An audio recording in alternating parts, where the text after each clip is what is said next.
So it's that twin, carrot and stick that worked pretty well in America. It worked on my generation, at least. The other reason for pessimism is exterior forces. And Egyptians tend to be a little bit obsessed with foreign hands and foreign influence. But that doesn't mean they're, just because they're exaggerating it or just because they're using that just to cynically, the government perhaps, doesn't mean there aren't foreign hands. It doesn't mean there aren't foreign interests. It doesn't mean that those foreign interests aren't possibly against the best, against the best intentions of the Egyptian people. The Washington, D.C. in the past, and Europe, has sided with stability over democracy in Egypt and other places. And the rationale for that was always, well, what about the Islamists? If we let these people choose their leaders, then we'll end up with some fundamentalist government. Well, I think we're there now, and we need to. We cannot forget the ideals of democracy. I remember. I think it was a mistake to support Mubarak because he was provider of stability. Because I think we've seen that the stability was not really stable, was it? It was fake. It was finite, and I think if I never hear the word stability again in a Middle Eastern context, I'll be a happy man. But sadly, as soon as Mubarak left, the SCAF started using that. Now they're the representatives of stability. The protesters are acting against the interests of stability. But I do worry that in Washington, in Europe, in Tel Aviv, there's this fear that we can't let these people really choose their own leaders. And it's a mistake. As long as the election is sound, I actually think, and I might be in a minority here, I actually think it was a huge mistake the way that Hamas was treated after their election. They won. Nobody ever questioned the validity of that election. That was monitored by the Carter Center. It was just an inconvenient result. And no, that was a mistake. That was a mistake. A, it was against what America is supposed to stand for. B, it was strategically a mistake. Now, I will note one thing. One thing that is not on my list of reasons for pessimism is the Islamists. I'm not too worried about them, and I'll explain why. The Brotherhood, okay, the Brotherhood performed on the high end of how they were expected to do, and you can argue that they've earned their place at this table. The secular liberal forces, and I mislike these terms. I'm still searching for a term that satisfies me. Just non-Islamist, I suppose. Because half of the people that are called liberals in Egypt are borderline fascists. They just happen to be wearing a suit and be clean-shaven. So the secular liberal forces can complain, rightly, that the Brotherhood kind of cynically railroaded this election on the fastest possible timeline so that they would succeed. But honestly, if you gave the secular forces another 6 months or another year, it would have bought them another 3 or 4 seats in the parliament. They need 5 years. They do. And as long as there is another election in 5 years, and another clean one, and a lot of people are asking me what the U.S. can do. I think one of the U.S.'s priorities should just be making sure that there's another election in 5 years. Another good one. Because I'm kind of okay with almost anything that happens in the next 5 years, as long as it doesn't preclude more elections coming, and as long as the Constitution is not a total train wreck, which we might get into. But the big surprise, obviously, the Brotherhoods were not a surprise. The Salafists, huge surprise, huge wild card. I was wrong about them. I don't know anyone who was predicting that they would do as well as they have. So they are very rightly the cause of concern inside and outside Egypt. But I actually kind of think that they are at or near their high water mark. Because I would not call the Muslim Brotherhood fundamentalists. I would not use that word on them. They're Islamists, yes.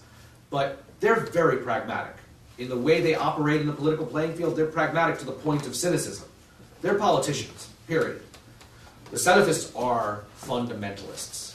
But I'm actually kind of looking forward to them spending the next 5 years with live microphones, sort of puffed up with themselves, gradually turning off the country. It's already happening. People worry about, I compare it very, very loosely. Do you remember when Pat Buchanan was on the rise in America during a presidential election year, and he was coming hard from the right, dragging the Republican Party with him, and he was doing so well that they gave him a prime spot during the Republican National Convention. And America got a good hard look at what he had to say, and he scared away half the country, and he never recovered. The Salafists are approaching not one of those moments, several of those moments, because they're on a roll. They're feeling like they're on a roll. But they're going to overplay their hand.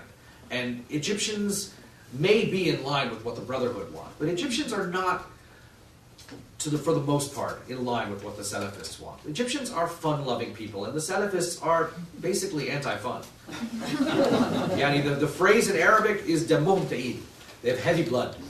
Huh. And Arabs, and this isn't a drinking thing, this isn't a sex thing. This is just, why are you so lame? Why are you anti-fun? They're going to drive this bus off a cliff, and they're always going to have their share of the pie. But they'll never go back to zero. But they are at or near their high water mark. As far as the possibility, mathematically, you do have the possibility of a Brotherhood Salafist kind of scare the hell out of everybody coalition. But I think we're underestimating intra-Islamist dynamics. In that my suspicion, and I've been predicting this for a couple of weeks, and I'm very gratified by some of the video that's been coming out in the last couple of days that confirms this. I think the Salafists annoy the hell out of the Brotherhood. I think on a personal level, because I don't know how many people saw the video from Parliament a couple of days ago. It was hilarious. In the middle of a Parliament session, and the Speaker of the Parliament is Mohammed Saad Katetni, who is a veteran Brotherhood guy. He spent 5 years in the Parliament already. He knows his stuff.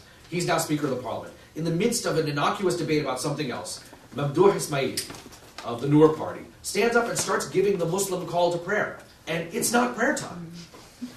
And even if it was, it would be obnoxious to do that. And Katetni goes nuts. Just enter Salafist call to prayer Egyptian Parliament in YouTube, and you will find this with translation. I think Memory has it up with translation. But and Katetni goes ballistic.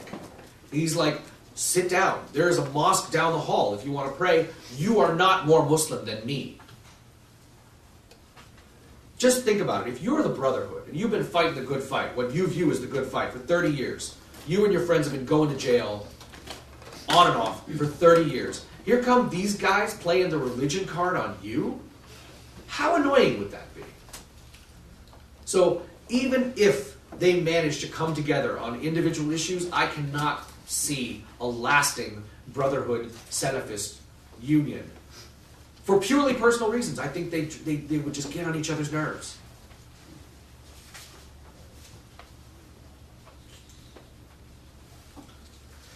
Now, I'll keep this very quickly short. Reasons for optimism.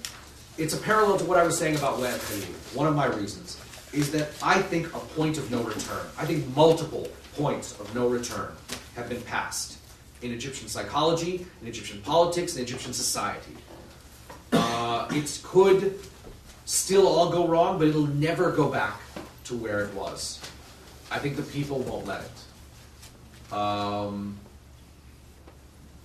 I do think that, even though there is a societal sentiment against continued protests, there is a line.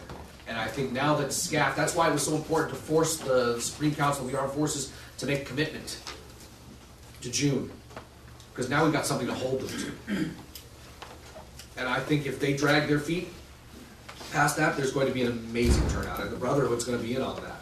But the protesters have proven they don't need the Brotherhood to draw a huge number. But with the Brotherhood, all bets are off. I remember speaking to a voter in Suez during the second round of parliamentary elections. He had just voted in the runoffs. He had his Freedom and Justice Party pin in his lapel. I was very proud of that. Muslim Brotherhood supporter, long time.